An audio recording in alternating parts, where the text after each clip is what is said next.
warahmatullahi wabarakatuh. Perkenalkan, saya Rahmatul Aini dengan NIM 21042196 dari Prodi Ilmu Administrasi Negara Universitas Negeri Padang. Video ini saya buat untuk pengenalan tugas sistem hukum Indonesia dengan dosen pengampu Bapak Aldri Prinaldi. Ada 3 topik yang akan dibahas. Yang pertama, sistem hukum di dunia, yaitu ada Anglo-Saxon, Eropa kontinental, Islam, komunis, dan campuran.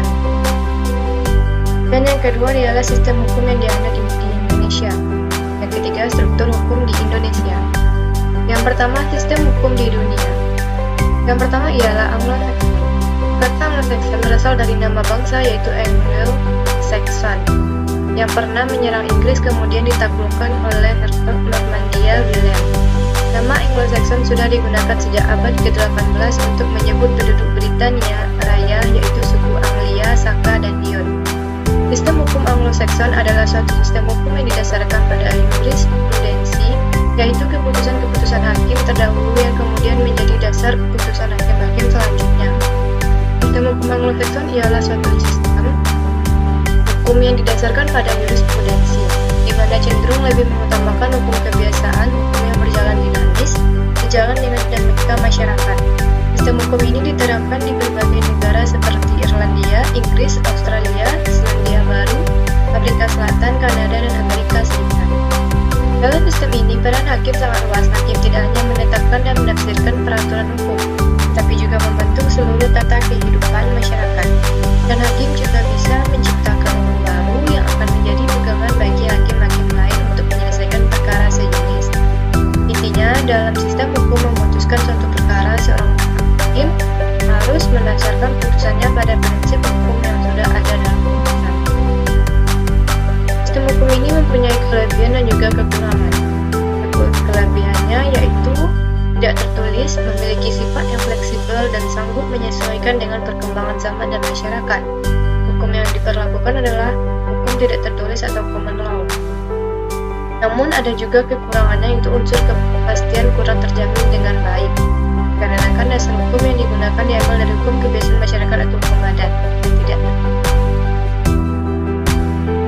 Adalah sistem hukum Eropa kontinental. Sistem hukum ini disebut juga dengan civil law system. Sistem hukum ini berkembang di negara-negara Eropa daratan dan sering disebut dengan civil law, yang semula berasal dari kodifikasi hukum yang berlaku di Kekaisaran Romawi pada masa pemerintahan Kaisar Justinianus abad ke-6 sebelum Masehi. Dalam perkembangannya, sistem hukum ini mengenal pembagian hukum publik dan hukum privat. Hukum publik mencakup peraturan-peraturan hukum yang mengatur kekuasaan dan wewenang atau penguasaan negara serta hubungan-hubungan antara masyarakat dan negara. Sedangkan hukum privat mencakup peraturan-peraturan hukum yang mengatur tentang hubungan antara individu-individu dalam memenuhi kebutuhan hidup demi hidupnya. Karakteristik dari sistem hukum ini yang pertama ialah memiliki kodifikasi.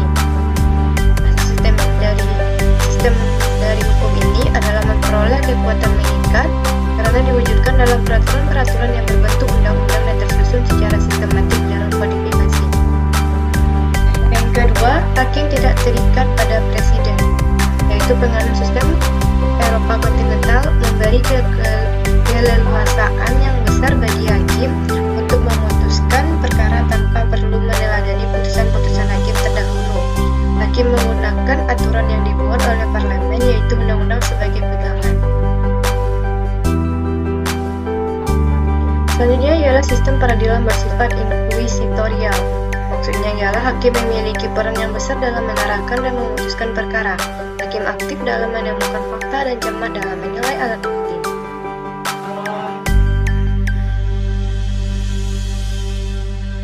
Selanjutnya, sistem ini juga memiliki kelebihan dan kekurangan. Adapun kelebihannya yaitu yang pertama ialah sistem hukumnya tertulis dan terkodifikasi. Yang kedua, prinsip utama yang menjadi dasar sistem hukum Eropa kontinental yaitu hukum memperoleh kekuatan mengikat karena diwujudkan dalam peraturan-peraturan yang berbentuk undang-undang dan tersusun secara sistemik di dalam kodifikasi atau kompilasi tertentu. Yang ketiga, sumber hukum yang digunakan adalah undang-undang. Keempat, adanya pengulangan sistem hukum Eropa kontinental dalam dua bidang, yaitu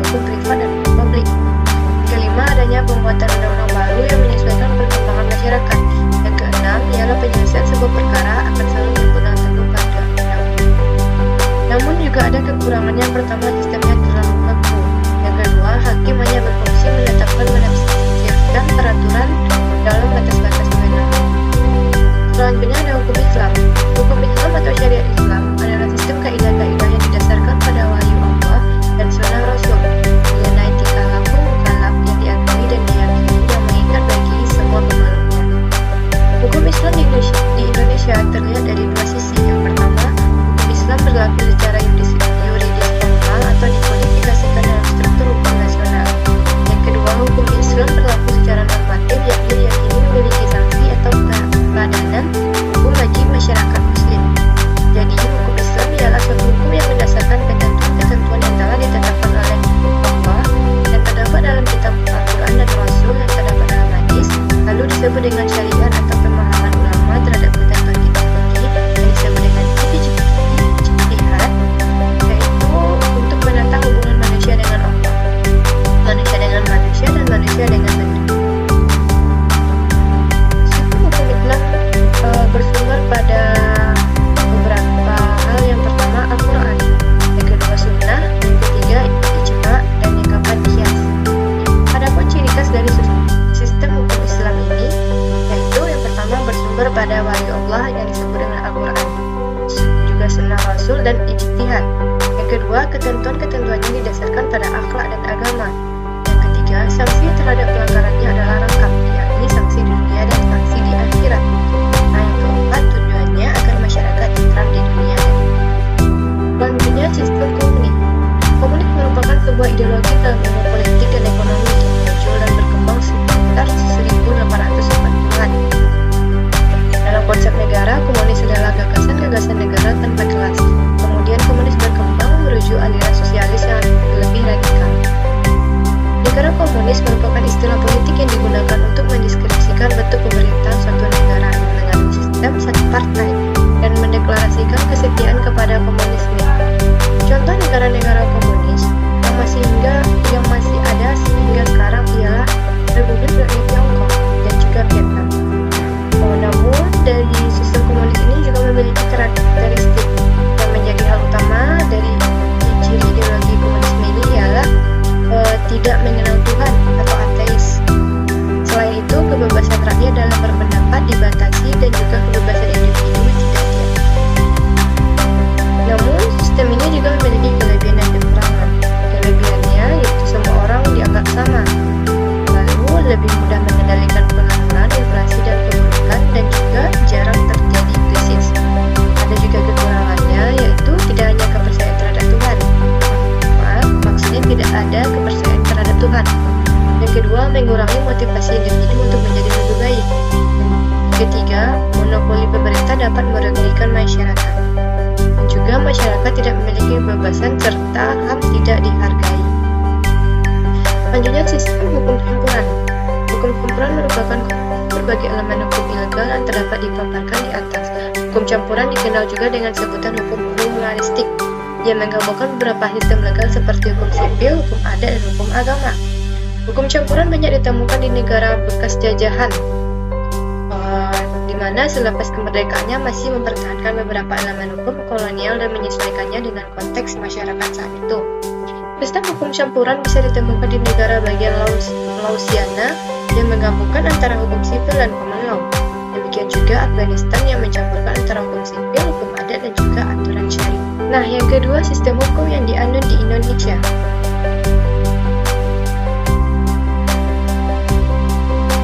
Sistem hukum di Indonesia merupakan perpaduan antara hukum agama, hukum adat, serta hukum negara Eropa. Hukum negara Eropa masuk di Indonesia terutama dari Belanda sebagai bangsa yang pernah menjajah. Banyak peradaban dari Belanda yang diwariskan di Indonesia termasuk sistem hukum, karena Belanda menjajah selama kurang lebih 3,5 abad. Yang dominan dalam sistem hukum di Indonesia ialah menganut sistem hukum Eropa kontinental atau civil law.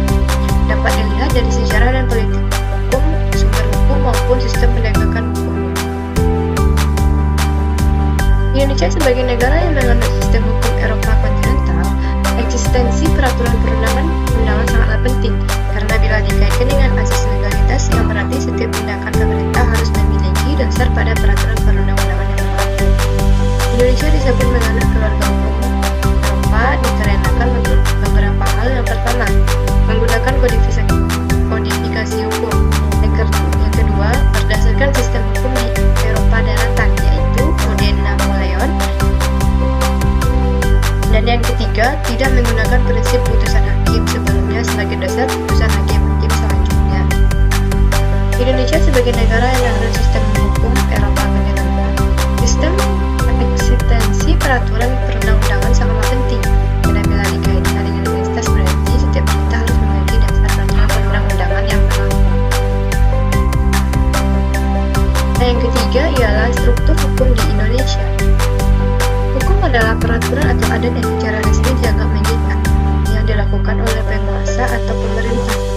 juga dapat diartikan sebagai undang-undang, peraturan, dan sebagainya guna mengatur pergaulan hidup masyarakat. Secara kelembagaan, sistem hukum yang berlaku di Indonesia terdiri atas beberapa struktur hukum, meliputi badan peradilan, kepolisian, badan penuntutan, lembaga pemasyarakatan, penasihat hukum, konsultan hukum, serta badan-badan penyelesaian sengketa hukum di luar pengadilan. Menurut Headlam, komponen struktur ialah the structure of a system is derived from law. Maksudnya ialah struktur adalah bagian dari sistem hukum yang bergerak di dalam satu mekanisme berkaitan dengan lembaga pembuat undang-undang, pengadilan, penyidikan, dan berbagai badan yang diberi wewenang untuk menerapkan dan menegakkan hukum. Struktur adalah kerangka atau rangkaian sistem hukum, bagian yang tetap tertahan, bagian yang memberikan semacam bentuk dan batasan terhadap keseluruhan pembangunan. Struktur hukum termanifestasikan dalam bentuk lembaga atau individu petugas pelaksana lembaga tersebut.